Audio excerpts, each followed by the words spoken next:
चंद्रमा की सुंदरता पर राजा दक्ष की 27 पुत्रियां मोहित हो गईं। वे सभी चंद्रमा से विवाह करना चाहती थीं। दक्ष ने समझाया, सगी बहनों का एक ही पति होने से दाम्पत्य जीवन में बाधा आएगी, लेकिन चंद्रमा के प्रेम में पागल दक्ष पुत्रियां जिद पर अड़ी रहीं।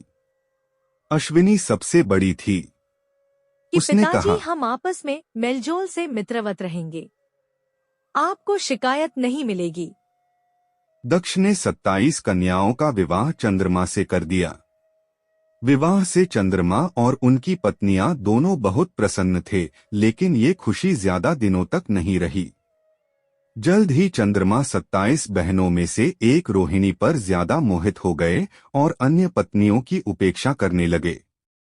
यह बात दक्ष को पता चली और उन्होंने चंद्रमा को समझाया। कुछ दिनों तक तो चंद्रमा ठीक रहे, लेकिन जल्द ही वापस रोहिणी पर उनकी आसक्ति पहले से भी ज्यादा तेज हो गई। अन्य पुत्रियों के विलाप से दुखी दक्ष ने फिर चंद्रमा से बात की, लेकिन उन्होंने इसे अपना निजी मामला बताकर दक्ष का अपमान कर दिया। दक्ष प्रजापति थे, कोई देवता भी उनका अनादर नहीं करता था। क्रोधित होकर उन्होंने चंद्रमा को शाप दिया कि तुम क्षय रोग के मरीज हो जाओ। दक्ष के शाप से चंद्रमा क्षय रोग से ग्रस्त होकर धूमिल हो गए। उनकी चमक समाप्त हो गई। पृथ्वी की गति बिगड़ने लगी। परेशान ऋषिमुनि और देवता भगवान ब्रह्मा की शरण में गए। ब्रह्मा दक्ष के पिता थे, लेकिन दक्ष के शाप को समाप्त कर पाना उनके वश में नहीं था। उन्होंने देवताओं को शिवजी की शरण में जाने का सुझाव दिया। ब्रह्मा ने कहा, चंद्रदेव भगवान शिव को तप से प्रसन्न करें। दक्ष पर उनके अलावा किसी का वश नहीं चल सकता। ब्रह्मा की सलाह पर चंद्रमा ने शिवलिंग बनाकर घोर तप आरंभ किया। महादेव प्रसन्न हुए और चंद्रमा से वरदान मांगने को कहा। चंद्रमा ने शिवजी से अपने सभी पापों के लिए क्षमा मांगते हुए क्षय रोग से मुक्ति का वरदान मांगा।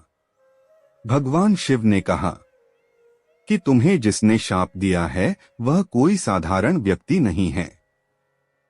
उसके शाप को समाप्त करना संभव नहीं, फिर भी मैं तुम्हारे लिए कुछ न कुछ करूंगा जरूर।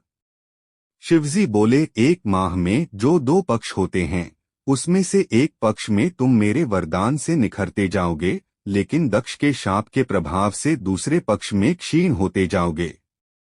शिव के वरदान से चंद्रमा शुक्ल पक्ष में तेजस्वी रहते हैं और कृष्ण पक्ष में धूमिल हो जाते हैं।